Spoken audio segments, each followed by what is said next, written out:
Hey guys and gals, Nate Madsen here with another vlog. This one is all about the 5 top questions I would ask someone before joining their project.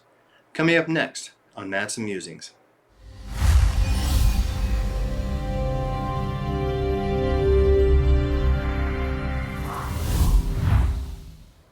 Okay, so the genesis of this vlog comes about because I've seen several different posts on social media where people are offering jobs to composers. And the response they seem to be getting on these threads is a lot of very enthusiastic people. There's nothing wrong with being enthusiastic and engaged and wanting to start your career. And in fact, at the very beginning, it might even almost be on the air of some desperation there. You really want to be a working composer. You really want to get some credits. You really want to get out there and prove yourself. And that's all great. And use that energy to just really drive yourself and look for projects. But it doesn't mean that you should not be discerning when you're looking at projects. So I have 5 questions. And to be honest, a few of these also have follow-up questions. So if the answer is yes, then there's another question. So it's actually going to be more than 5, but for a nice headline and also just for grouping these together, I'm going to say there's 5. All right, let's do the first one. Here we go. When someone approaches me about a project, the first thing I ask is, how many of these projects have you done in the past? I want to get a gauge. Is this their first time out of the gate, or is it their 10th project? Is it their second project? For those that have shipped games or films or stage productions, musicals, whatever it is, when you have shipped that stuff, you learn a whole bunch of lessons. Good ones, bad ones, hard ones, easy ones. You learn a whole bunch of what to do and what not to do.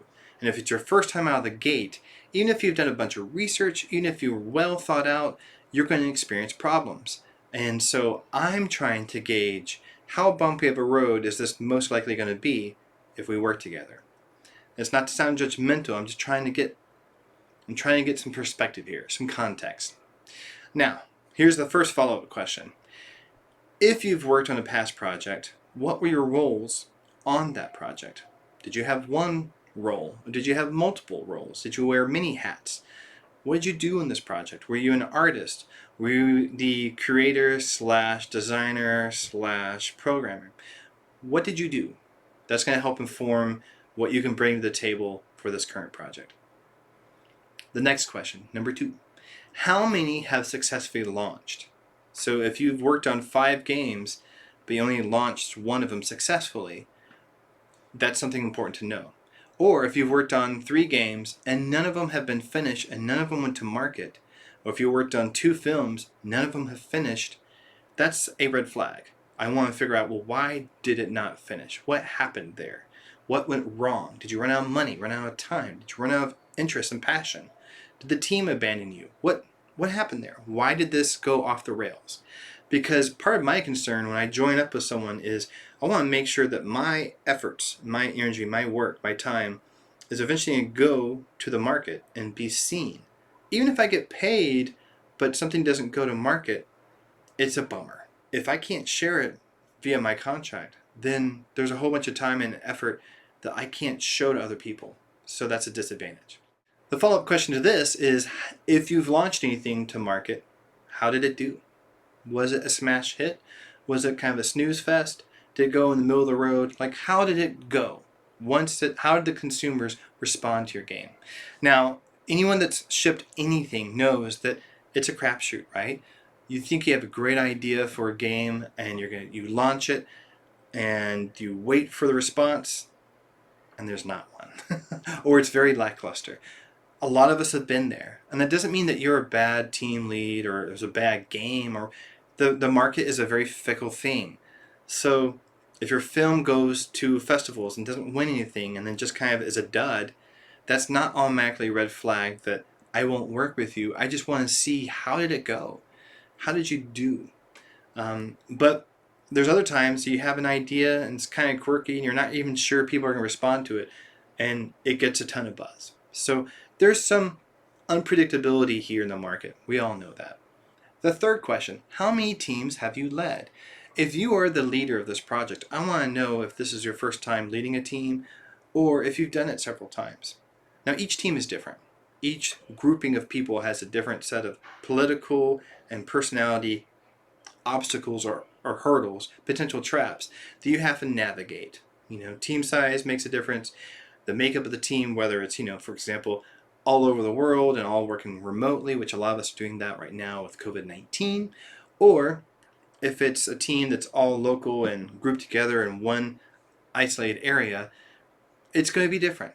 I want to see if you've led a team before. The follow-up question to this one is, if you have led a team, how did you resolve conflicts? Conflicts don't have to be huge. They can be as simple as, well, I think character X should have a red vest. No, I think character X should have a green vest. How did you resolve that? Or it could be more dire things like, hey, we just realized that we only have enough funding to do this much of the game, and we had this much planned. So we need to cut some stuff. Let's figure out what we can cut to make the game that we still want to make and get it out to market. There's some things that you have to figure out there. That's a tough problem. How did you resolve those conflicts if you've led a team? The fourth question, what is your business model for this current project? Hopefully they have one. If they don't have one, that's a huge red flag. Be like, well, reach out to me when you're ready. A couple follow-up questions is, how does this project differ from ones already on the market? If you're making a film, how is it unique? What's the spin? What's the difference here in your project versus all the other films being made right now? And then this doesn't necessarily apply to films, although it can, but for games, for certain other projects, what is the 1, 3, and 5 year business model or plan for this property? Do you have one?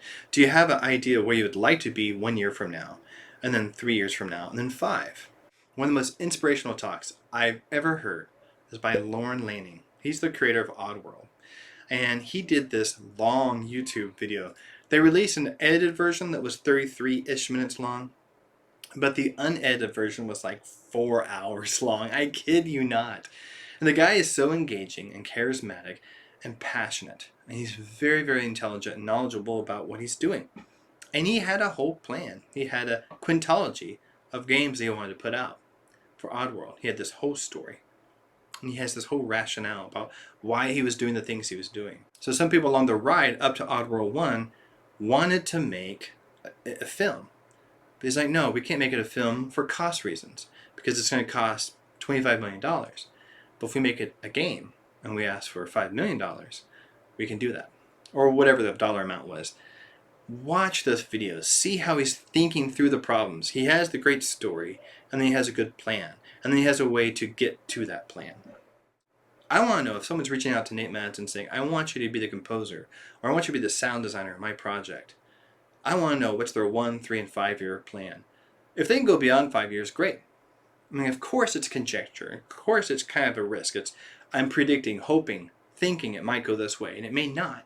But if you don't have a plan at all and you can't answer that question, that's not a good thing. All right? It shows that you have not put enough time and energy and effort into figuring out all the ins and outs of your project and how it's going to make a difference. And if you end up on a smash hit, I want to know that you have ideas of how to ride that train as far as we can, as successfully as we can. So the final question, and not necessarily in this order, is what type of budget do you have for the job I'm doing? If I'm the audio director in this project, what type of money and resources do I have to work with? What kind of time do I have to work with on this project? If you don't have any resources set up, then what are your plans to get investors? Have you done that before? How successful were you at it? Or if you're doing a crowdsourcing thing, like a Kickstarter, have you done Kickstarters in the past? Were you successful? I'm not trying to give the impression that everyone that I work with has to have all these things totally squared away and ready to rock and just be the perfect client, because those don't exist. But I want to know, have you thought things through? Are you thinking about the business side of things? Are you thinking about the financial side of things? Are you thinking about the political side of things of managing and working with the team? Game development, working on films, it's a long game, it's a hard game, and you have to be really smart about it. And so my advice to composers, sound designers that I see out there is, don't be so eager to just say in on a project. The perfect example I showed was one of these people that I watched, they had a Broadway musical they wanted to write. It was their first Broadway musical. They had never done one before. And so my thinking was, okay, why don't you do a piece? In fact, I even said on the thread on Facebook, well, why don't you do one song? and get that mocked up. Maybe hire a couple of live musicians just for key solo parts. Everything else is mocked up with virtual instruments. And then hire, if you need a singer or two, hire them. Pay all these people, but you have one song that sounds amazing. And then you have a brief, and you have the story, and you have a couple other things set up, and you go shop that around to investors, to publishers. You know, a real world example, several years back, I was hired by one of my professors from undergrad.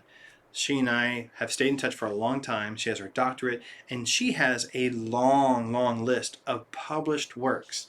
She makes her living by doing this. So she already had a track record, and she was writing a musical. And she did exactly that. She had one piece that she made sound amazing, and actually hired me to do some virtual meeting mock-ups for her because the sounds in Sibelius or Finale were not quite there.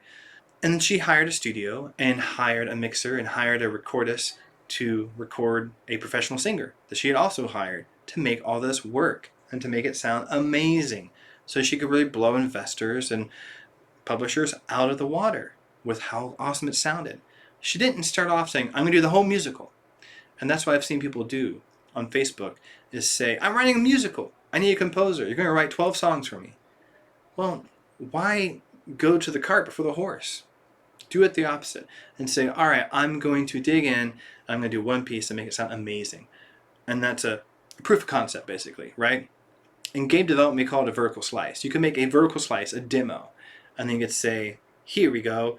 You can play this, you can see this, or as a film or a musical, you can experience this and get you engaged.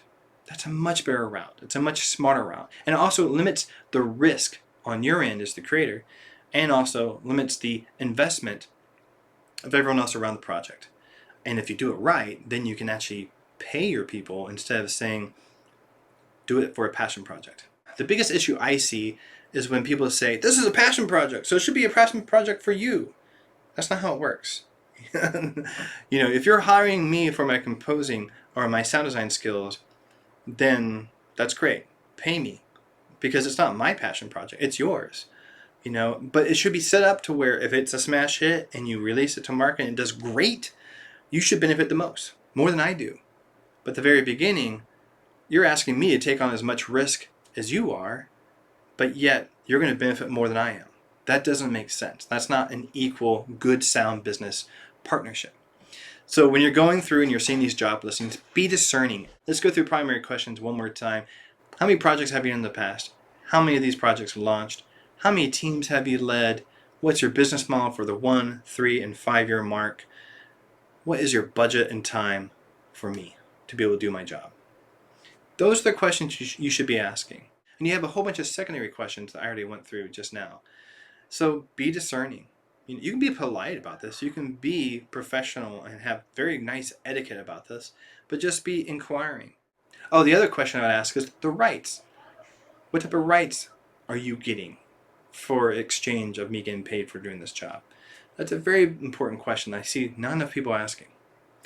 All right, I've kind of rambled long enough. I'm going to have to edit this down, make it so sort of cohesive, and I'm going to figure out how to talk and move my mouth in the right way, and eventual. I cannot talk today. Anyway, if you like these videos, please hit like, subscribe, comment. It helps support me, helps grow my channel. And I will see all of y'all in the next one. Take care. Take care.